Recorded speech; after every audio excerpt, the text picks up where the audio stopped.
Hello दोस्तों, नमस्कार। Previous year question paper की श्रेणी में आज हम बात करेंगे यूजीसी नेट जुलाई परीक्षा 2018 का द्वितीय प्रश्न पत्र हल करेंगे। इससे पहले 2006 से लेकर 2017 तक हम कंप्लीट कर चुके हैं और आज इसका द्वितीय प्रश्न पत्र 2018 का जुलाई का सेशन का सॉल्व करेंगे। प्लीज़ आप वीडियो को लाइक कीजिएगा, शेयर कीजिए, सब्सक्राइब कीजिए। आगामी आने वाले यूजीसी नेट परीक्षा जो 2022 में होने वाली है जुलाई से सितंबर के बीच, उसमें ये सभी प्रीवियस ईयर क्वेश्चन पेपर आप लोगों के लिए बहुत लाभदायक होंगे। चलिए स्टार्ट करते हैं। आज का पहला क्वेश्चन, कौटिल्य की दृष्टि से निम्नलिखित में से कौन सा कथन सही नहीं है? तो इसका आंसर हो जाएगा सी। तो कौटिल्य के द्वारा उन्हें नीतिशास्त्र परंपरा का संस्थापक होने का श्रेय दिया जाता है, ये इसमें रॉन्ग हो जाएगा। बाकी सभी राइट हो जाएंगे। वे राजनीतिक अर्थशास्त्र को एक स्वतंत्र विषय बनाने वाले प्रथम व्यक्ति थे। उन्होंने राजनीति के एक ऐसे सिद्धांत का प्रतिपादन किया जो राज व्यवस्था के प्रत्यक्ष व्यवहारिक सरोकारों से संबंधित था और पहली बार उन्होंने भारत में एक सुदृढ़ राजनीतिक नियंत्रण की जरूरत पर जोर दिया था। और वहीं अगर बात करें, महान भारतीय प्रशासनिक चिंतक कौटिल्य राजनीतिक अर्थशास्त्र को स्वतंत्र विषय बनाने के प्रथम व्यक्ति थे। पहली बार उन्हें भारत में एक सुदृढ़ राजनीतिक नियंत्रण की जरूरत पर जोर दिया। हालांकि नीति शास्त्र परंपरा का संस्थापक होने का श्रेय नहीं दिया जाता है। अर्थशास्त्र उनकी विश्व प्रसिद्ध कृति है। अगले क्वेश्चन की बात करेंगे, निम्नलिखित में से किसने कहा कि रिपब्लिक इस कारण से एक आदर्श राज्य की तस्वीर नहीं देता कि यह एक रोमांस है, बल्कि प्लेटो चाहते थे कि यह भलाई के विचार पर एक वैज्ञानिक आक्रमण की शुरुआत बने। तो इसका आंसर हो जाएगा डनिंग। डनिंग के द्वारा ये स्टेटमेंट दिया गया था। प्रसिद्ध अमेरिकी इतिहासवादी एवं राजनीति सिद्धांतकार डनिंग ने कहा कि रिपब्लिक इस कारण से एक आदर्श राज्य की तस्वीर नहीं देता है कि यह एक रोमांस है, बल्कि प्लेटो चाहते थे कि वह भलाई के विचार पर एक वैज्ञानिक आक्रमण की शुरुआत बने। History of political theories ancient and medieval उनकी प्रसिद्ध रचना है। अगले क्वेश्चन की बात करेंगे, निम्नलिखित में से किसने कहा कि काल के क्रम में राज्य परिवार या व्यक्ति के बाद आता है, लेकिन प्रकृति के क्रम में उनसे पहले आता है? यह अरस्तु के द्वारा कहा गया था। अरस्तु राजनीति विज्ञान के जनक ने कहा कि काल के क्रम में राज्य जो है परिवार या व्यक्ति के बाद आता है, लेकिन प्रकृति के क्रम में उनसे पहले आता है। प्लेटो आदि की ही तरह अरस्तु भी राज्य को सावयवी संस्था मानते हैं। पॉलिटिक्स से उनकी सुप्रसिद्ध रचना है। अगले क्वेश्चन की बात करेंगे, लॉक के लिए निम्नलिखित में से कौन सामाजिक संविदा की दृष्टि से सही नहीं है? तो इसका आंसर हो जाएगा बी, यानी संविदा जिसके प्रति हर एक पीढ़ी को सहमति नहीं देनी चाहिए, ये इसमें रॉन्ग हो जाएगा। बाकी तीनों जो है, संविदा एक बार किए जाने पर अपरिवर्तनीय हो जाती है। संविदा जिसमें व्यक्ति वे कुछ एक अधिकार छोड़ देते हैं जो वे प्रकृति की स्थिति में रखते हैं, और संविदा प्रकृति के नियम पर विराम नहीं लगाती है। ये तीनों राइट हो जाएंगे। अगले क्वेश्चन की बात करेंगे, रूसो के लिए निम्नलिखित में से कौन सही नहीं है? तो रूसो के लिए जो है इसमें डी रॉन्ग हो जाएगा। गौरव तर्क को उत्प्रेरित नहीं करता है, ये रॉन्ग हो जाएगा इसमें। अगले क्वेश्चन की बात करेंगे, इसको देख लेते हैं। जीन जैक्स रूसो के अनुसार यह सत्य नहीं है कि गौरव तर्क को उत्प्रेरित नहीं करता है। धातव्य है कि रूसो ने विज्ञान एवं कला के विकास को मनुष्य की नैतिकता का विनाशक बताया था। द सोशल कॉन्ट्रैक्ट और द इमाइल उनकी प्रसिद्ध पुस्तकें हैं। अगला क्वेश्चन स्टेटमेंट से संबंधित है। अभिकथन और तर्क दिया गया है। जे.एस. मिल के लिए इच्छाशक्ति राज्य सहित सभी संस्थाओं का आधार है। इच्छाशक्ति न केवल संख्या पर निर्भर है, बल्कि इसका एक गुणवत्तापरक आधार है, और वह इच्छाशक्ति जो संस्थाओं को बनाती है विश्वास का रूप ले लेती है। तो इसका आंसर हो जाएगा ए, यानी ए और आर दोनों सही हैं और उसकी व्याख्या भी सही है। जे.एस. मिल के लिए इच्छाशक्ति राज्य सहित सभी संस्थाओं का आधार है, क्योंकि इच्छाशक्ति न केवल संख्या पर निर्भर है, बल्कि इसका एक गुणवत्तापरक आधार है, और वह इच्छाशक्ति जो संस्थाओं को बनाती है विश्वास का रूप ले लेती है। ऑन लिबर्टी इनकी प्रमुख कृति है। अगले क्वेश्चन की बात करेंगे, सूची को सूची से मिलाने की बात कर रहा है, इसे देख लेते हैं। जैन धर्म का संबंध जो है अहिंसा पर बल दिया था इन्होंने। और वैष्णव धर्म की बात करेंगे, दृष्टिकोण की विश्वसनीयता की बात करते हैं। रस्किन और टॉलस्टॉय के द्वारा औद्योगिक सभ्यता व निश्चेष्ट प्रतिरोधों के विचारों के लिए तिरस्कार की बात की गई थी, और प्लेटो के द्वारा आदर्शवाद और नैतिक मूल्यों के लिए चिंता की बात कही गई थी। अगले क्वेश्चन की बात करेंगे, निम्नलिखित में से किसने साप्ताहिक पत्रिका कर्मयोगी और धर्म को शुरू किया था? तो इसका आंसर श्री अरबिंदो हो जाएगा, यानी बी इसका आंसर हो जाएगा। अरबिंदो 1872 से 1950 में साप्ताहिक पत्रिका कर्मयोगी और धर्म को शुरू किया था। द लाइफ डिवाइन और द सिंथेसिस ऑफ योगा और सावित्री उनकी प्रमुख रचनाएं हैं। अगले क्वेश्चन की बात करेंगे, दो कथन दिए गए हैं, इसको देख लेते हैं। अभिकथन दिया गया है, एम.एन. रॉय ने मार्क्स के इतिहास के भौतिकवादी व्याख्या को नहीं स्वीकार किया, और वही कथन हो जाएगा इसमें निर्धारणवाद और आदर्शवाद का तत्व था। तो इसमें क्या हो जाएगा? आंसर ए और आर दोनों सही हैं और व्याख्या भी सही है। अगले क्वेश्चन की बात करेंगे, राज्य पुनर्गठन आयोग की रिपोर्ट के संदर्भ में निम्नलिखित में से किसने कहा मेमनो ने उन कतर लिए ऊन कतर लिए गए हैं और वे सर्दी की तीव्रता महसूस कर रहे हैं। तो इसका आंसर बी आर अम्बेडकर हो जाएगा। महान राजनीतिक अर्थशास्त्री एवं इतिहासविद डॉक्टर बी आर अम्बेडकर ने राज्य पुनर्गठन आयोग 1956 के संदर्भ में कहा कि मेमनों से ऊन कतर लिए गए हैं और वे सर्दी की तीव्रता महसूस कर रहे हैं। वहीं अगले क्वेश्चन की बात करेंगे, निम्नलिखित में से कौन सा कथन सही नहीं है पूछ रहा है, तो इसका आंसर डी हो जाएगा। उत्तर व्यवहारवादी राजनीतिक सिद्धांत समग्रात्मक नहीं है, ये रॉन्ग हो जाएगा, बाकी सभी राइट हो जाएंगे। डेविड स्टेन के द्वारा इसमें भी उत्तर व्यवहारवादी राजनीतिक सिद्धांत संक्रामक नहीं है। राजनीति विज्ञान के क्षेत्र में उत्तर व्यवहारवादी क्रांति का सूत्रपात व्यवहारवाद के विकास में योगदान देने वाले डेविड स्टेन ने ही किया था। डेविड स्टेन ने व्यवहारवाद की आई कमियों को दूर करने के लिए उत्तर व्यवहारवाद को जन्म दिया था। वही अगले क्वेश्चन की बात करेंगे, आइजावलियन का निम्नलिखित में से कौन सा तर्काधार राजनीतिक सिद्धांत के पुनरुत्थान के संदर्भ में सही नहीं है पूछ रहा है, तो 12th का आंसर हो जाएगा डी। उन्हें राजनीतिक सिद्धांत दर्शन के पुनरुत्थान के प्रति संदेह है, ये इसमें सही हो जाए। सर आइजावलिन 1909 से 1997 एक रूसी ब्रिटिश सामाजिक और राजनीतिक सिद्धांतवादी और दार्शनिक थे। बर्लिन राजनीतिक सिद्धांतों के पतन की संकल्पना का खंडन करते हैं। राजनीतिक सिद्धांत के पुनरुत्थान के संदर्भ में यह कथन सही है कि उन्हें राजनीतिक सिद्धांत या दर्शन के पुनरुत्थान के प्रति संदेह है। अगले क्वेश्चन की बात करेंगे, निम्नलिखित में से किसने समाज के परस्पर फायदे के लिए एक सहकारी उद्यम कमोवेश आत्मनिर्भर और आवश्यकता नियमों के द्वारा शासित के रूप में परिकल्पना की थी, तो इसका आंसर जॉन रॉल्स हो जाएगा। जॉन रॉल्स ने समाज के परस्पर फायदे के लिए एक सहकारी उद्यम कमोवेश आत्मनिर्भर और आवश्यकता नियमों के द्वारा शासित के रूप में परिकल्पना की थी। अपने न्याय सिद्धांत की व्याख्या करते हुए रॉल्स ने अज्ञानता का पर्दा वेल्स ऑफ इग्नोरेंस की संकल्पना भी दिया था। अगले क्वेश्चन की बात करेंगे, निम्नलिखित में से किसने द जिगजैग ऑफ पॉलिटिक्स लिखा था, तो जिगजैग ऑफ पॉलिटिक्स जो है रॉबर्ट नॉजिक के द्वारा लिखा गया था, इसका आंसर सी हो जाएगा। द जिगजैग ऑफ पॉलिटिक्स अमेरिकी दार्शनिक रॉबर्ट नॉजिक का आलेख है। नॉजिक 1938 से 2002 की प्रसिद्ध पुस्तक अनार्की, ठीक है, स्टेट एंड यूटोपिया, जो स्वेच्छातंत्रवाद से संबंधित है, ये इनकी प्रमुख कृति है। अगले क्वेश्चन की बात करेंगे, निम्नलिखित में से कौन समुदायवाद के प्रतिपादक नहीं है, तो नहीं है पूछ रहा है, तो फ्रेडरिक हाइक समुदायवाद से संबंधित नहीं है, ये उदारवादी चिंतक हैं। फ्रेडरिक हाइक 1899 से 1992 उदारवादी चिंतक हैं, जबकि मैंकीटायर की बात करें माइकल सैंडल और माइकल वॉल्जर समुदायवादी विचारक हैं। अगला क्वेश्चन है, निम्नलिखित में से कौन लोकतंत्र की विशेषताएं हैं, तो लोकतंत्र की विशेषताएं पूछ रहा है, तो इसका आंसर डी हो जाएगा, यानी सभी जो है लोकतंत्र की विशेषताएं हैं। अभी चारों को देख सकते हैं। अगले क्वेश्चन की बात करेंगे, इसको देख लेते हैं। लोकतंत्र का अर्थ शाब्दिक अर्थ होता है ऐसी व्यवस्था जिसका संचालन लोगों या उनके चुने हुए प्रतिनिधियों द्वारा किया जाता है। प्रश्नगत चारों विकल्प लोकतंत्र की विशेषताओं को इंगित करते हैं।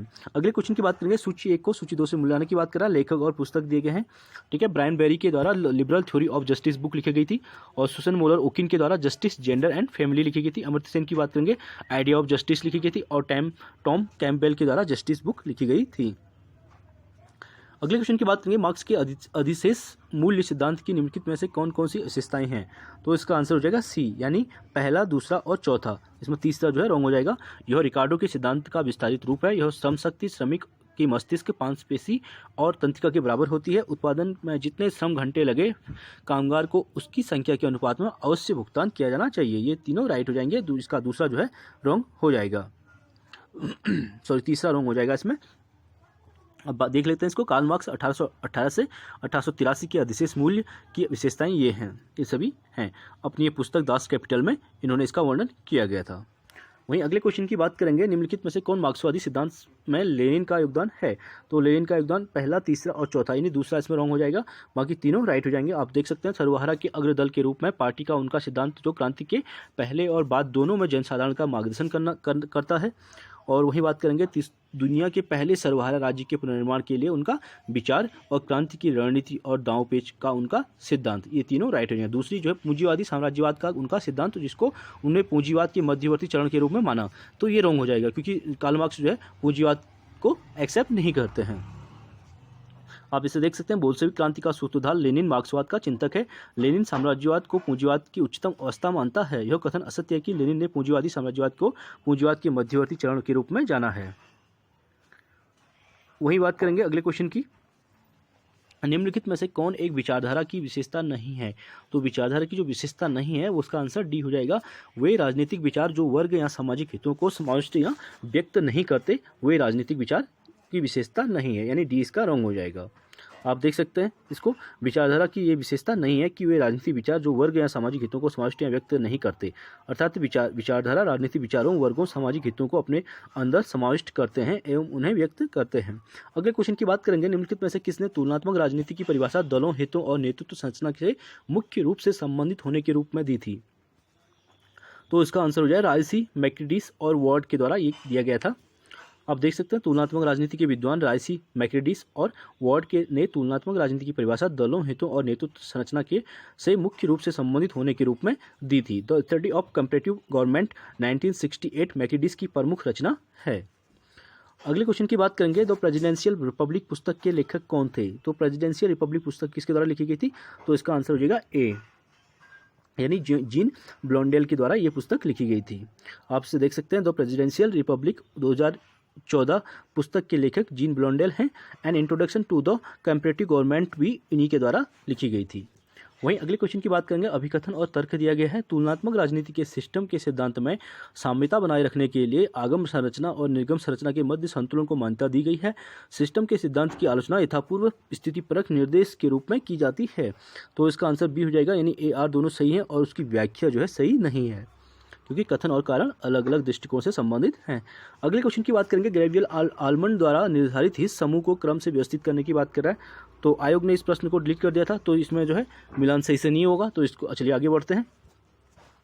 अगले क्वेश्चन की बात करेंगे, निम्नलिखित में से कौन सा युग्म सम्मिलित नहीं है पूछ रहा है। तो इसका आंसर हो जाएगा सी, मेफ्लावर समझौता संयुक्त राज्य अमेरिका में दास्ता उत्पादन से संबंधित ये सम्मिलित नहीं है। बाकी चर्चिस्ट आंदोलन इंग्लैंड में पौरुष मत संग्रह की मांग के लिए हुआ था, ये राइट हो जाएगा। फिलाडेल्फिया अभिसमय जो होता है संयुक्त राज्य अमेरिका में आज़ादी की घोषणा और संविधान पर हस्ताक्षर के लिए जाना जाता है। और वहीं 1832 का सुधार अधिनियम ब्रिटेन की निर्वाचन प्रणाली में परिवर्तन के लिए जाना जाता है। वहीं अगले क्वेश्चन की बात करेंगे, स्टेटमेंट से संबंधित अभिकथन और तर्क दिया गया है। द्वितीय विश्व युद्ध के पश्चात बहुत से अफ्रीकी एशियाई राष्ट्र स्वतंत्र हो गए। आर्थिक विकास नहीं होने के कारण उनकी स्वतंत्रता यथार्थपरक होने के बजाय अधिक औपचारिकता की ओर प्रवृत्त होने लगी थी। तो इसका आंसर ए और आर दोनों सही है और उसकी व्याख्या भी सही, इसका बी हो जाएगा। ए और आर दोनों सही है लेकिन व्याख्या उन दोनों की सही नहीं है। अगले क्वेश्चन की बात करेंगे, निम्नलिखित में से कौन सम्मिलित नहीं है पूछ रहा है। तो इसका आंसर हो जाएगा बी, यानी comparative politics today SP Huntington की बुक नहीं है। बाकी तीनों जो है राइट हो जाएंगे। पॉलिटिकल कॉन्स्टिट्यूट एंड चेंज जो है पीटर एच मर्केल के द्वारा लिखी गई थी। The man on the horseback जो है सैमुअल हाइनर के द्वारा लिखी गई थी। और मॉडर्न पॉलिटिकल सिस्टम एशिया जो है आर.सी. मैक्रेडिस के द्वारा लिखी गई थी। वही बात करें, आप इसे देख सकते हैं, विकल्प बी सही नहीं है। कौन सा ये? Comparative politics today SP Huntington की बुक है। अगला क्वेश्चन है, किसी क्रांति के संबंध में निम्नलिखित में से कौन से तत्व सही हैं?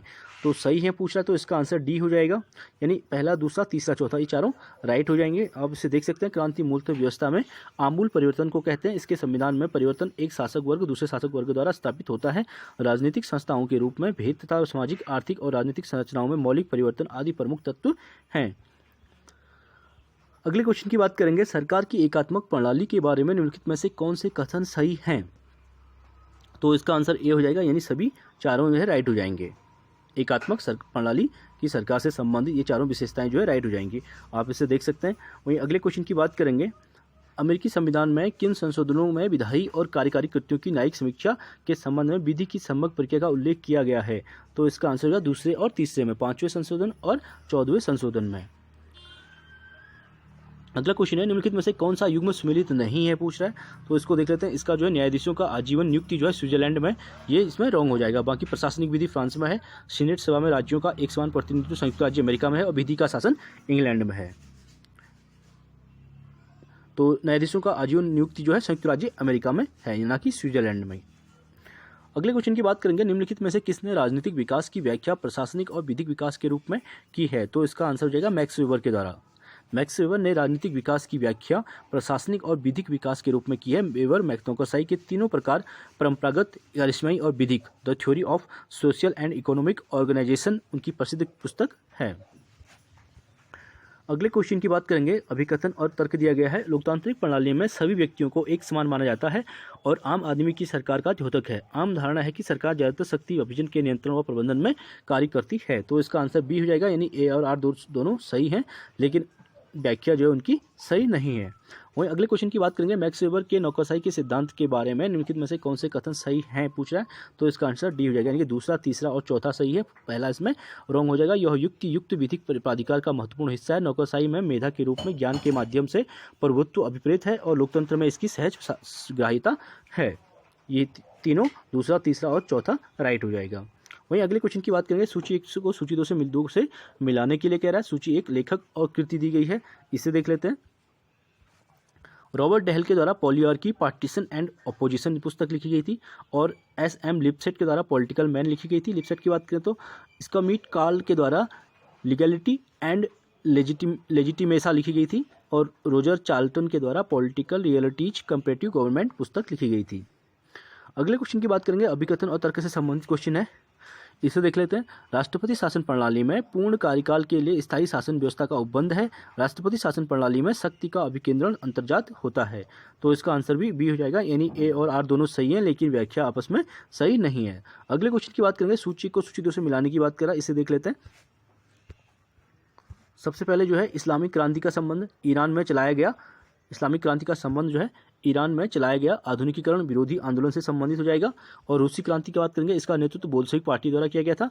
और गौरवपूर्ण क्रांति जो इंग्लैंड में चलाई गई थी, इंग्लैंड में संवैधानिक सरकार की स्थापना के लिए। और अति नैतिक क्रांति की बात करेंगे, चार्ल्स द्वितीय की यादृच्छिक शक्ति को परिसीमित करने के लिए 1649 में 9 की जो क्रांति हुई थी, यह अति नैतिक क्रांति से संबंधित है। वहीं अगले क्वेश्चन की बात करेंगे, आधुनिकीकरण को सामान्यतः निम्नलिखित में से किसके सदस्य माना जाता है। तो आधुनिकीकरण को इन चारों के सदस्य माना जाता है। इसको देख सकते हैं, पश्चिमीकरण, यूरोपीकरण, राष्ट्र राज्य तंत्र का उदय और औद्योगिकरण, ये चारों राइट हो जाएंगे। वही अगले क्वेश्चन की बात करेंगे, मीडिया के संबंध में निम्नलिखित कथनों को ध्यानपूर्वक पढ़िए, ये पूछ रहा है।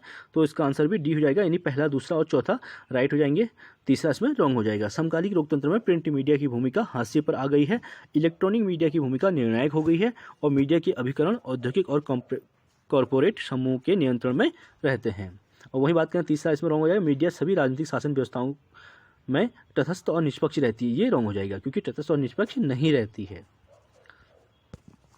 अगले क्वेश्चन की बात करेंगे, सूची 1 को सूची 2 से मिलाने की बात करा, लेखक और अवधारणा दिए गए हैं, इसे देख लेते हैं। तो इसका आंसर हो जाएगा ए, डायसी। विधि का शासन किसके द्वारा दिया गया था, डायसी के द्वारा।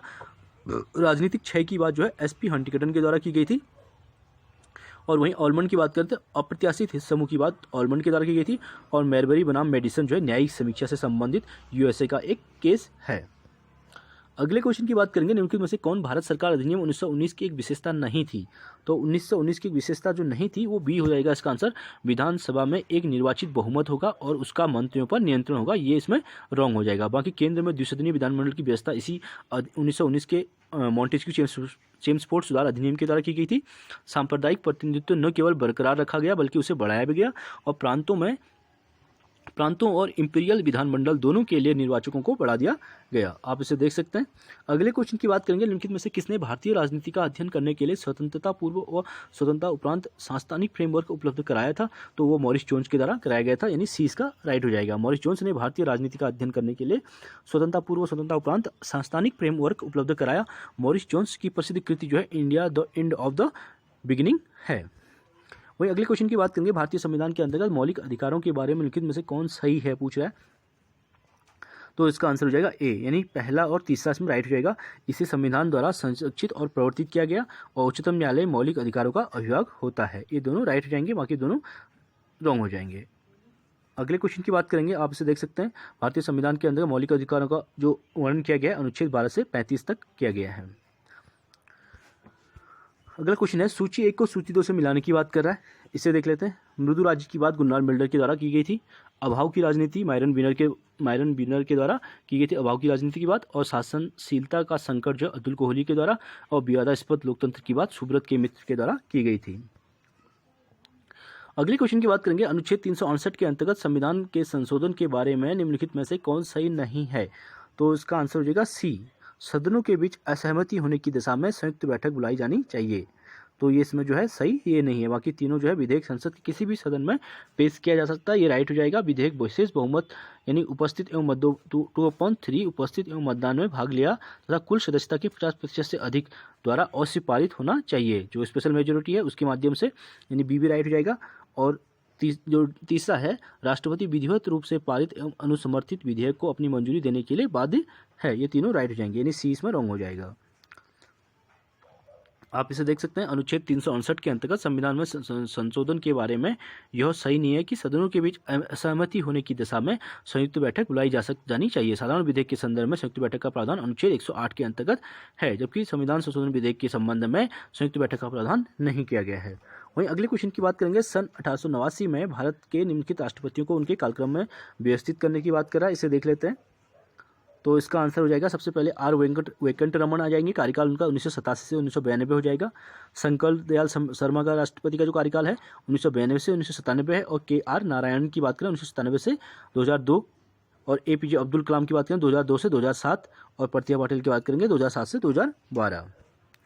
वहीं अगले क्वेश्चन की बात करेंगे, भारतीय संविधान का कौन सा अनुच्छेद संसद को इस बात के लिए समर्थ बनाता है कि वह राष्ट्रपति एवं उपराष्ट्रपति के पदों का मृत्यु त्यागपत्र हटाए जाने या अन्यथा की वजह से रिक्त हो जाने पर आकस्मिकता के लिए प्रावधान करे? तो इसका आंसर अनुच्छेद 70 हो जाएगा। 70 की बात करेंगे, यानी सी इसका आंसर हो जाएगा। भारतीय संविधान के अनुच्छेद 70 संसद को इस बात के लिए समर्थ बनाता है कि वह राष्ट्रपति एवं उपराष्ट्रपति के पदों का मृत्यु त्यागपत्र हटाए जाने तथा अन्यथा की वजह रिक्त हो जाने पर आकस्मिक प्रावधान जो है सर्वोच्च न्यायालय के मुख्य न्यायाधीश को नियुक्त किया जा सकता है। वहीं अगले क्वेश्चन की बात करेंगे, या तो मार्गरेट थैचर या टोनी ब्लेयर के अंतर्गत यूनाइटेड किंगडम में प्रधानमंत्रियों द्वारा सत्ता का जितना दुरुपयोग किया गया उसकी तुलना में सन 1889 में से भारत में मंत्रियों द्वारा सत्ता का अपेक्षाकृत कम दुरुपयोग देखा गया। यह कथन किसका है? यह कथन जो है जेम्स मेनर का है। आप इसे देख सकते हैं, जेम्स मेनर का कथन है कि या तो मार्गरेट थैचर या फिर टोनी ब्लेयर के अंतर्गत यूनाइटेड किंगडम में प्रधानमंत्रियों द्वारा सत्ता का अपेक्षाकृत कम दुरुपयोग देखा गया। अगले क्वेश्चन की बात करेंगे, वहीं निम्नलिखित में से कौन भारत के उच्चतम न्यायालय का दोहरा व्यक्तित्व स्वरूप मानते हैं? एक विधिक संस्था और एक लोक संस्था। तो दोहरा जो व्यक्तित्व रूप जो मानते हैं उनका माधव खोसला एवं अनंत पद्मनाभन जो है मानते हैं। माधव खोसला एवं अनंत पद्मनाभन भारत के उच्चतम न्यायालय का दोहरा व्यक्तित्व मानते हैं, एक विधिक संस्था और लोक संस्था के रूप में। वहीं अगले क्वेश्चन की बात करेंगे, कौन भारत निर्वाचन आयोग को स्वतंत्र एवं निष्पक्ष निर्वाचनों का एक प्रभावी कवच कहते हैं? तो 50 का क्वेश्चन हो गया, लॉयड एंड सुसान के द्वारा Lloyd and Susan Rudolph Bharat निर्वाचन आयोग को स्वतंत्र एवं निष्पक्ष निर्वाचनों का एक प्रभावी कवच कहते हैं। इनकी जो बुक है एक्सप्लेनिंग इंडिया डेमोक्रेसी ए 50 ईयर पर्सपेक्टिव, उनकी प्रमुख बुक है। वहीं अगले क्वेश्चन की बात करेंगे, सूची 1 को सूची 2 से मिलाने की बात कर रहा है। पुस्तक और लेखक दिए गए हैं, इसे देख लेते हैं। An undocumented wonder the making of the great Indian जो है SY कुरैशी के द्वारा लिखी गई बुक है। और वहीं अगली बुक की बात करेंगे, the framing of India's constitution A study working a democratic जो है BS राव के द्वारा लिखी गई थी। और कॉन्स्टिट्यूशन द इंडियन एक्सपीरियंस की बात करें तो ग्रेनुला ऑस्टिन के द्वारा लिखी गई थी। और the politics of India since independence की बात पॉल आर ब्रास के द्वारा लिखी गई थी। अगले क्वेश्चन की बात करेंगे, फिर सूची 1 को सूची 2 से मिलाने की बात कर रहा है। इसे देख लेते हैं, राज्य और मुख्यमंत्री से संबंधित क्वेश्चन है। तो उत्तर प्रदेश के मुख्यमंत्री योगी आदित्यनाथ, असम के सर्बानंद सोनोवाल, ये करंट का है, ये आपके लिए अभी इतना इंपॉर्टेंट नहीं है। केरल की बात करें पिनराई विजयन, और हिमाचल के जयराम ठाकुर। वहीं अगले क्वेश्चन की बात करेंगे, कौन भारतीय संघवाद को एक धारित किया हुआ फेडरेशन के रूप में वर्णित करते हैं और न कि एक साथ अपने वाले फेडरेशन के रूप में? तो ये P वर्धन के द्वारा कहा गया था। प्रणव वर्धन भारतीय संघवाद को एक धारित किया हुआ फेडरेशन के रूप में वर्णित करते हैं, न कि एक साथ आने वाले फेडरेशन के रूप में। The political economy of development in India उनकी प्रसिद्ध पुस्तक है। वहीं अगले क्वेश्चन की बात करेंगे, भारत में पंचायती राज पर कौन सी समिति 3 चरणों की बात करती है? प्रभुत्व का चरण, प्रगतिरोध का चरण और अवनति का चरण। तो इसका आंसर हो जाएगा यानी सी। ये क्वेश्चन पहले भी रिपीट हो चुका है, तो अशोक मेहता के द्वारा, आप इसे देख सकते हैं। वहीं अगले क्वेश्चन की बात करेंगे, वे कौन कौन से आधार थे जिन पर भारत में राज्यों में राष्ट्रपति शासन अधिरोपित किया गया है? तो इसका आंसर हो जाएगा डी। प्रश्नगत चारों विकल्प ये चारों क्या है? राइट है, आप इन्हें देख सकते हैं। वहीं अगले क्वेश्चन की बात करेंगे, सूची 1 को सूची 2 से मिलाने की बात कर रहा है। फिर आंदोलन और राज्य से संबंधित क्वेश्चन है, आप इसे देख सकते हैं। तेभागा आंदोलन जो है पश्चिम बंगाल में हुआ था। साइलेंट वैली प्रोजेक्ट जो है केरल में हो जाएगा। वनवासी सेवा आंदोलन उत्तर प्रदेश में हो जाएगा। और चिल्का बचाओ आंदोलन ओडिशा में हो जाएगा। चिल्का झील ओडिशा में भी है, जो सबसे खारे पानी की झील है। वहीं अगले क्वेश्चन की बात करेंगे, पॉल आर ब्रास अपनी पुस्तक the politics of India since independence में निम्नलिखित में से किसका भारत की राष्ट्रीय एकता के संकट के रूप में वर्णन किया गया है? तो इसका आंसर हो जाएगा पहला, दूसरा और फोर्थ, यानी पंजाब, जातिवाद और कश्मीर की बात की थी उन्होंने, उत्तर पूर्व की बात इसमें नहीं की थी उन्होंने। अगले क्वेश्चन की बात करेंगे, निम्नलिखित कथनों पर विचार करने की बात करें, अभिकथन और तर्क दिए गए हैं, देख लेते हैं इसे। लांट प्रिटचेट भारत को एक असफल राज्य कहते हैं। भारत में राज्य अत्यंत जटिल कार्यों को सापेक्षिक कार्यकुशलता के साथ हाथ में लेता है प्रतीत होता है, जैसे आणविक हथियार कार्यक्रम को चलाना या मौद्रिक नीति को विनियमित करना, सब जबकि वह शासन के अधिक साधारण कार्यों को निष्पादित करने में संघर्ष करता है, जैसे बुनियादी स्वास्थ्य एवं शिक्षा उपलब्ध कराना। तो इसका आंसर हो जाएगा ए, यानी ए और आर दोनों सही हैं और उसकी व्याख्या भी सही है। अगले क्वेश्चन की बात करेंगे, निम्नलिखित में से कौन सा आयोग पिछड़े वर्गों से संबंधित नहीं है? तो नहीं है पूछ रहा, तो इसका आंसर हो जाएगा डी, यानी भूतपूर्व न्यायाधीश जेसी शाह की अध्यक्षता में वर्ष 1970 में गठित शाह आयोग आपातकाल के समय की गई ज्यादतियों की जांच के लिए बनाया गया था। इसकी अंतिम रिपोर्ट 6 अगस्त 1978 को प्रस्तुत की थी, इसलिए शाह आयोग इससे संबंधित नहीं है। अगले क्वेश्चन की बात करेंगे, द ह्यूम और दूसरे इंग्लिश उदारवादी कांग्रेस का एक सेफ्टी वॉल्व के रूप में इस्तेमाल करने की उम्मीद करते थे, जो तो कांग्रेस नेतागण ह्यूम का एक लाइटनिंग कंडक्टर के रूप में इस्तेमाल करने की उम्मीद करते थे। यह कथन किसका है? यह कथन जो है बिपिन चंद्र पॉल का है। इसे देख सकते हैं, प्रसिद्ध भारतीय इतिहासकार बिपिन चंद्र का कथन है कि यदि ह्यूम और दूसरे इंग्लिश उदारवादी कांग्रेस का एक सेफ्टी वॉल्व के रूप में इस्तेमाल करने की उम्मीद करते थे, तो कांग्रेस नेतागण ह्यूम का एक लाइटनिंग कंडक्टर के रूप में इस्तेमाल करने की उम्मीद करते थे। यह संकल्पना बिपिन चंद्र ने अपनी पुस्तक भारतीय राष्ट्रीय आंदोलन में प्रस्तुत किया था। अगले क्वेश्चन की बात करेंगे, निम्नलिखित में से किसने सर्वप्रथम प्रबंध में कामगार की भागीदारी के विचार को प्रस्तुत किया? तो ये क्या था? मैरी फॉकर फॉलेट के द्वारा किया गया था। मैरी फॉकर जो फॉलेट हैं 1968 से 1933, सॉरी यहाँ पे जो है इनका जो समयकाल है वो रॉन्ग गलत दिया है, ने सर्वप्रथम प्रबंधन में कामगार के विचार को प्रस्तुत किया था। और द न्यू स्टेट 1918 में जो न्यू स्टेट लिखी गई थी उनके द्वारा, और क्रिएटिव एक्सपीरियंस उनकी प्रसिद्ध पुस्तकें हैं। तो 1868 से 1933 होना चाहिए, ठीक है। अगले क्वेश्चन की बात करेंगे, सूची को सूची 2 से मिलाने की बात कर रहा है, इसे देख लेते हैं। व्यवहारात्मक का संबंध प्रशासनिक व्यवस्था में मानव व्यवहार का विश्लेषण से संबंधित हो जाए। नौकरशाही की बात करें, विधिक विवेकशील प्राधिकारी, और पारिस्थितिकी की बात करें, एग्रेरियन ट्रांजिटिया इंडस्ट्रिया, और सामान्य प्रणाली की बात करेंगे तो समाज की उप प्रणाली के रूप में प्रशासनिक प्रणाली। वहीं अगले क्वेश्चन की बात करेंगे, कौन सा निम्नलिखित में से कौन सी नया लोक प्रबंधन की विशेषता है? तो नए लोक प्रबंधन की जो विशेषता है उसका आंसर डी हो जाएगा, यानी सभी संविदा देना, प्राधिकार का हस्तांतरण, निष्पादन मूल्यांकन पर ध्यान देना और प्रबंधन पर ध्यान देना, ये चारों नौ लोक प्रबंधन की विशेषता है। अगले क्वेश्चन की बात करेंगे, निम्नलिखित में से किसने क्लासिकल सिद्धांत की समालोचना सुक्कर, लोकोक्ति, मिथक या नारा और आडंबरपूर्ण समरूपताओं के रूप में की है? तो ये हर्बर्ट साइमन के द्वारा की गई थी। हर्बर्ट साइमन 1916 से 2016 ने क्लासिकी सिद्धांत की समालोचना सुक्कर, लोकोक्ति, मिथक, नारा और आडंबरपूर्ण समरूपताओं के रूप में की थी। एडमिनिस्ट्रेटिव बिहेवियर 1947 की विश्व प्रसिद्ध कृति है। एडमिनिस्ट्रेटिव बिहेवियर जो है हर्बर्ट साइमन की यह प्रसिद्ध कृति है। वहीं अगले क्वेश्चन की बात करेंगे, निम्नलिखित में से किसने कहा कि प्रशासन में व्यवहार का अध्ययन मनोविश्लेषण के जरिए किया जाना चाहिए? तो ये अब्राहम मैस्लो के द्वारा कहा गया था, इसका आंसर सी हो जाएगा। अब्राहम मैस्लो 1908 से 1970 ने कहा कि प्रशासन में व्यवहार का अध्ययन मनोविश्लेषण के जरिए किया जाना चाहिए। तो थ्योरी ऑफ ह्यूमन मोटिवेशन जो है 1943 में, और मोटिवेशन एंड पर्सनालिटी 1954 उनकी चर्चित कृतियाँ हैं अब्राहम मैस्लो की। नीट हाईलाइट की बात भी करते हैं। प्लीज़ आप लोग वीडियो को अच्छे से देखते रहिएगा। धीरे धीरे आप लोगों को, जितना आप लोग वीडियो 2 बार 3 बार 4 बार देखेंगे उतने आपको क्वेश्चन अच्छे से समझ में आएंगे। चलिए अगले क्वेश्चन की बात करेंगे, हॉथॉर्न का प्रयोग निम्नलिखित के काल से संबंधित हैं। तो हॉथॉर्न का प्रयोग 1920 के दशक के अंत से संबंधित हैं। आप इसे रीड कर सकते हैं। एल्टन मेयो के द्वारा हॉथॉर्न का प्रयोग किया गया था। हॉथॉर्न के प्रयोग का काल 1920 के दशक के अंत माना जाता है। इसके जनक एल्टन मेयो को माना जाता है। The human problems of industrial civilization 1933, the social problem of an industrial civilization 1945 एवं the political problems of industrial civilization 1975 उनकी प्रसिद्ध पुस्तकें हैं। वहीं अगले क्वेश्चन की बात करेंगे, निम्नलिखित में से किसने नौकरशाही को महाद्वीपीय उपद्रव बताया था? नौकरशाही को जो महाद्वीपीय उपद्रव बताया था ये किसके द्वारा बताया गया था? तो ये पूछ रहा है, तो इसको देख लेते हैं। 1 मिनट, सॉरी ये क्या हो गया?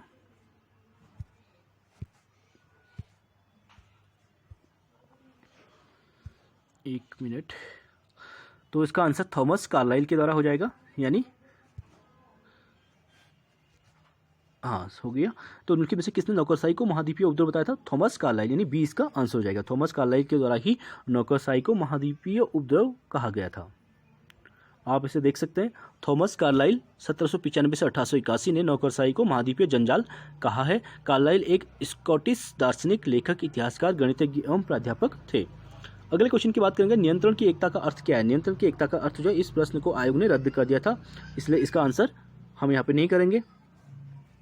अगले क्वेश्चन की बात करेंगे, किसी राज्य का राज्यपाल निकटवर्ती संघ राज्य क्षेत्र के प्रशासक के रूप में निम्नलिखित में से स्वतंत्र रूप से अपने कार्य का निर्वहन करता है। तो इसका आंसर हो जाएगा डी, यानी राज्य मंत्री परिषद के तहत।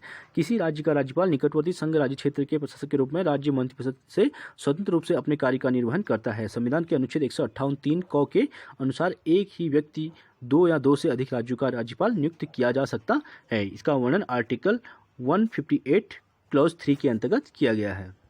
अगले क्वेश्चन की बात करेंगे, नियंत्रण काल की अवधि निर्धारित करने वाले कारक निम्नलिखित में से कौन से हैं। तो इसका आंसर डी हो जाएगा, यानी चारों जो है राइट हो जाएंगे। संगठन की अवधि की बात करें, पर्यवेक्षक का व्यक्तित्व की बात करें, अधीनस्थ व्यक्तियों की क्षमता और संगठनात्मक ढांचा, ये चारों जो है नियंत्रण काल की अवधि के निर्धारित कारक हैं। अगला क्वेश्चन है, निम्नलिखित में से कौन सा ई गवर्नेंस के लाभ हैं। तो ई गवर्नेंस के लाभ की बात करेंगे तो 71 का आंसर डी हो जाएगा। ई गवर्नेंस सरकार को अधिक उत्तरदायी बनाता है, इसमें लेन देन के खर्चे में कमी आती है एवं इससे सरकार और नागरिकों के बीच विश्वास निर्माण में मदद मिलती है। अगले क्वेश्चन की बात करेंगे, देखिए अभिकथन और तर्क दिया गया है, इसको देख लेते हैं। ग्लीन स्टॉल के अनुसार जब तक भर्ती दुरुस्त नहीं होगी, उत्तम कर्मचारी की भर्ती होने की आशा नहीं होती है। वह भर्ती को संपूर्ण सार्वजनिक ढांचे के आधारशिला के रूप में मानते हैं। तो इसका आंसर बी हो जाएगा, यानी ए और आर दोनों सही हैं, लेकिन उनकी व्याख्या जो है सही नहीं है। वहीं अगले क्वेश्चन की बात करेंगे, ये भी अभिकथन और तर्क से संबंधित है, इसे देख लेते हैं। क्लासिकल सिद्धांत सार्वभौमिक सिद्धांतों के आधार पर संगठन को प्राधिकार का औपचारिक ढांचा के रूप में देखता है। क्लासिकल सिद्धांत संगठन को चलाने वाली मानव जाति को केवल मशीन में चक्रदंत के रूप में देखता है। तो इसका आंसर भी बी हो जाएगा, यानी ए और आर दोनों सही हैं, लेकिन व्याख्या आपस में इन दोनों की सही नहीं है। अगला क्वेश्चन भी सूची 1 को सूची 2 से मिलाने की बात करा, इससे देख लेते हैं। 74 की बात करेंगे। सबसे पहले नियंत्रण की अवधि का संबंध जो है पर्यवेक्षण से हो जाएगा। पदक्रम की बात करेंगे, पदक्रम जो है उचित माध्यम के द्वारा हो जाएगा। और प्रत्यायोजन की बात करेंगे, प्राधिकार का प्रवाह और नियंत्रण की एकता जो है एकमात्र बॉस से संबंधित है।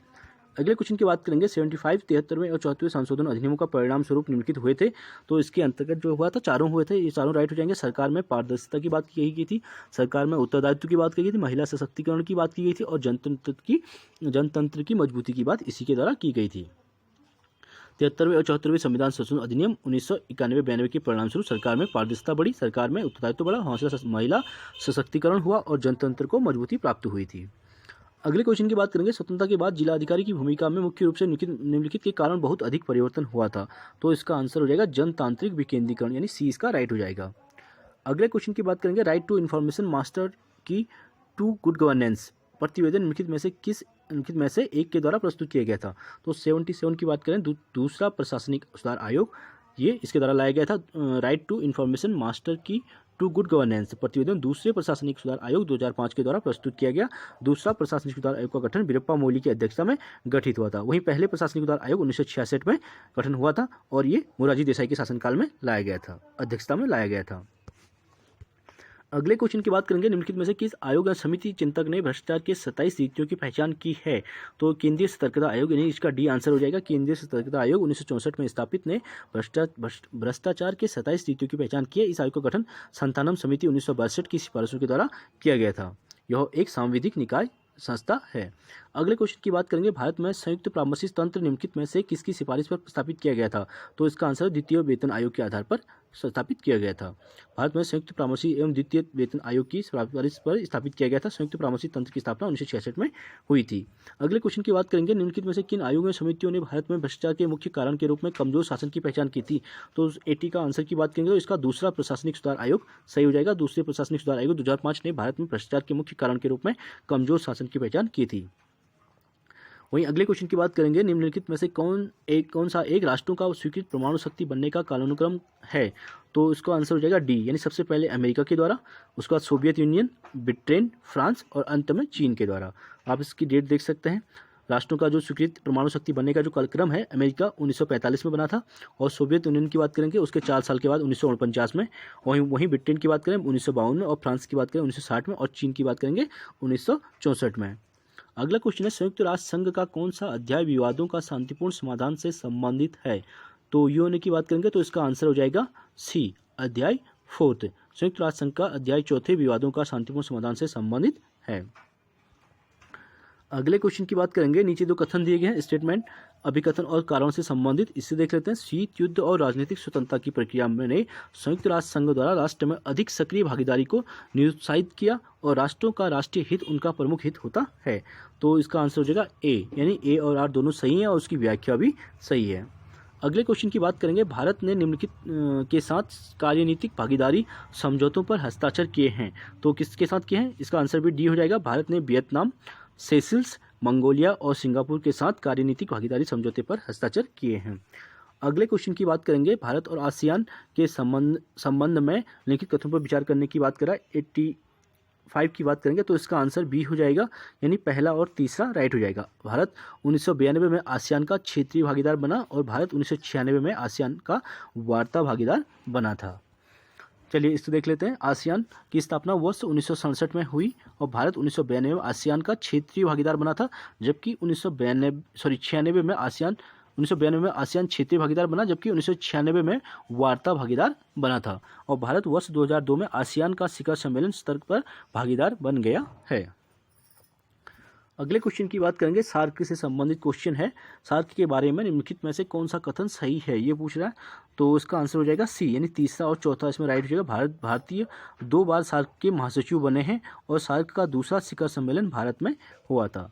आप इसे देख सकते हैं। दक्षिण एशियाई क्षेत्रीय सहयोग संगठन सार्क की स्थापना वर्ष 1985 में हुई थी। भारत 2 बार सार्क का महासचिव बना है। सार्क का दूसरा शिखर सम्मेलन 16 नवंबर 1986 को बंगलौर में हुआ था। पाकिस्तान के राजनीतिक अमजद हुसैन बी सियाल मार्च 2017 को प्रभार संभालने वाले मौजूदा महासचिव हैं। इसका कार्यकाल 3 वर्ष के लिए होता है। रूस सार्क का पर्यवेक्षक राष्ट्र नहीं है। वहीं अगले क्वेश्चन की बात करेंगे। किसने यह तर्क दिया कि वस्तुपरक यथार्थ से हटकर अंतर्राष्ट्रीय राजनीति हमारे निर्माण का विश्व है? तो ये निर्माणवादी कहते हैं कि निर्माणवादी का विचार यह है कि वस्तुपरक यथार्थ से हटकर अंतर्राष्ट्रीय राजनीति हमारे निर्माण का विश्व है। अलेक्जेंडर वेन, केनेथ वॉल्श और पीटर कैनेस्टीन आदि निर्माणवादी विचारक हैं। अगले क्वेश्चन की बात करेंगे। निम्नलिखित कथनों पर विचार करने की बात करा, इसे देख लेते हैं। इसका आंसर हो जाएगा डी, यानी दूसरा और चौथा राइट हो जाएगा। प्रोजेक्ट मौसम हिंद महासागर क्षेत्र में समुद्री सहयोग के लिए भारतीय पहल है और भारतीय शंघाई सहयोग संगठन का सदस्य बन गया है। आप इसे देख सकते हैं। प्रोजेक्ट मौसम हिंद महासागर क्षेत्र के समुद्री सहयोग के लिए भारतीय पहल है। भारत जो है शंघाई सहयोग संगठन का सदस्य बन गया है। भारत की लिंक वेस्ट पॉलिसी जो है पूर्व और दक्षिण पूर्व एशिया से जोड़ने का प्रयास है। ऑपरेशन राहत द्वारा भारत यमन से भारतीयों को बचाव करने के लिए चलाया गया था। अगले क्वेश्चन की बात करेंगे। नीचे दो कथन दिए गए हैं, अभिकथन और कारण, इनको देख लेते हैं। सुरक्षा विवादित अवधारणा है। सुरक्षा अपनी अनुभूति में बहुआयामी है। तो 89 का आंसर हो जाएगा ए और आर दोनों सही है, उसकी व्याख्या भी सही है, क्योंकि सुरक्षा विवादित अवधारणा है, क्योंकि सुरक्षा अपनी अनुभूति में बहुआयामी है। अगले क्वेश्चन की बात करेंगे। निम्नलिखित कथनों पर विचार करने की बात कर रहा है, तो इसका आंसर आयोग ने रद्द कर दिया था, तो इसलिए अगले क्वेश्चन की बात करेंगे हम। नव उदारवादी अपने लौकवादी ब्रह्मांड से अंतर्राष्ट्रीय साम्राज्य सृजित करने की चेष्टा करते हैं, जो निम्नलिखित में क्या अधिकतम करता है? तो इसका आंसर हो जाएगा ए, प्रकृति का विवेकपूर्ण दोहन जो है सबसे अधिक किया जाता है। अगला क्वेश्चन है, लोकतांत्रिक शांति सिद्धांत व्यापक रूप से किसके लेखों से संबंधित है? तो लोकतांत्रिक शांति सिद्धांत जो है माइकल डॉयल और ब्रूस रूसेट के द्वारा जो है लेखों से संबंधित है। आप इसका एक्सप्लेनेशन रीड कर सकते हैं। लोकतांत्रिक शांति सिद्धांत व्यापक रूप से माइकल डॉयल और ब्रूस रूसेट के लेखों से संबंधित है। Way of war and peace 1996 Michael Doyle की प्रसिद्ध पुस्तक है। डॉयल कांट से सर्वाधिक प्रभावित थे, जो दार्शनिक विचारक थे, शांति संबंधी विचारों से संबंधित थे। वही अगले क्वेश्चन की बात करेंगे। राष्ट्र के अधिकारों और कर्तव्यों पर वर्ष 1933 में मॉन्टेविडियो सम्मेलन द्वारा निर्धारित 4 मुख्य मानदंडों का हिस्सा निम्नलिखित में से कौन सा नहीं है? तो 93 का आंसर हो जाएगा सी। राष्ट्र के अधिकारों और कर्तव्यों पर वर्ष 1933 में मॉन्टेविडियो सम्मेलन द्वारा निर्धारित 4 मुख्य मानदंडों का हिस्सा युद्ध करने की ताकत नहीं है। इसके 4 मानदंड जो थे, स्थायी जनसंख्या, निर्धारित क्षेत्र, सरकार एवं अन्य राष्ट्रों के साथ संबंध प्रारंभ करने की क्षमता से संबंधित है। वहीं अगले क्वेश्चन की बात करेंगे। सूची को सूची से मिलाने की बात कर रहा है। संधि और समझौते का उद्देश्य, इसे देख लेते हैं। तो जिनेवा प्रोटोकॉल का संबंध रासायनिक शस्त्रों का निषेध से हो जाएगा और स्टार्ट सेकंड का संबंध वाहनों का स्वतंत्र पुनः प्रवेश निषेध करता है और INF का संबंध 2 वर्गों के भू आधारित मिसाइलों का निषेध से संबंधित होगा और स्टार्ट फर्स्ट की बात करें सामरिक शस्त्रों की कटौती से संबंधित हो जाएगा। अगला क्वेश्चन है, निम्नलिखित में से कौन सा कथन गलत है पूछ रहा है। 95 की बात करेंगे तो इसका आंसर डी हो जाएगा। सामूहिक सुरक्षा और शक्ति संतुलन की नीति सामान्य परिस्थितियों में संगत रहती है, ये इसमें रॉन्ग हो जाएगा। अगले क्वेश्चन की बात करेंगे, विचारधाराओं के मार्गेंथाउ वर्गीकरण में क्या सम्मिलित नहीं है, क्या सम्मिलित नहीं है की बात कर रहा है, तो इसका आंसर डी, आधिपत्य का विचारधारा जो है डी इसमें सम्मिलित नहीं है। विचारधाराओं के मार्गेंथाउ वर्गीकरण में आधिपत्य की विचारधारा सम्मिलित नहीं है। पॉलिटिक्स अमंग नेशन 1948 मार्गेंथाउ की प्रसिद्ध पुस्तक है। वहीं अगले क्वेश्चन की बात करेंगे, निम्नलिखित में से कौन सा एक 5 वैश्विक सर्वसामान्यों की हिस्सा नहीं है, तो इसका उत्तर ध्रुवीय क्षेत्र यानी डी इसका आंसर हो जाएगा। अगला क्वेश्चन है, शस्त्र नियंत्रण के बारे में लिखित कथनों पर ध्यान दीजिए की बात कर रहा है, तो 98 का आंसर देख लेते हैं। इसका आंसर हो जाएगा बी, यानी दूसरा और चौथा राइट हो जाएगा। सिद्धांत यह रक्षात्मक कूटनीति है और यह पक्षों के बीच पारस्परिक सुरक्षा और अति स्थायित्व का लक्ष्य करता है। अगले क्वेश्चन की बात करें, कौन सा युग्म सम्मिलित नहीं है पूछ रहा है, तो इसका आंसर बी हो जाएगा। वैश्विकता और राज्यस्तर संस्थाएं जो है ये टाइट हो जाएगा। वहीं अगले क्वेश्चन की बात करेंगे, निम्नलिखित में से कौन सा युग्म सम्मिलित है गलत है पूछ रहा है, तो पुस्तकों को लेखक से संबंधित है, इसका आंसर भी डी हो जाएगा। Neo colonialism the last stage of imperialism, ये जो है इसमें रॉन्ग हो जाएगा। बाकी तीनों जो है the Richard of the earth Franz Fanon की है, इम्प्लोजन ऑफ कैपिटलिज्म समीर अमीन की है, और ये वर्ल्ड ऑर्डर हेनरी किसिंजर की है। तीनों राइट हो जाएंगे, बाकी डी इसमें रॉन्ग हो जाएगा। चलिए फ्रेंड्स, प्लीज़ वीडियो को लाइक कीजिए, शेयर कीजिए, सब्सक्राइब कीजिए। Thank you so much.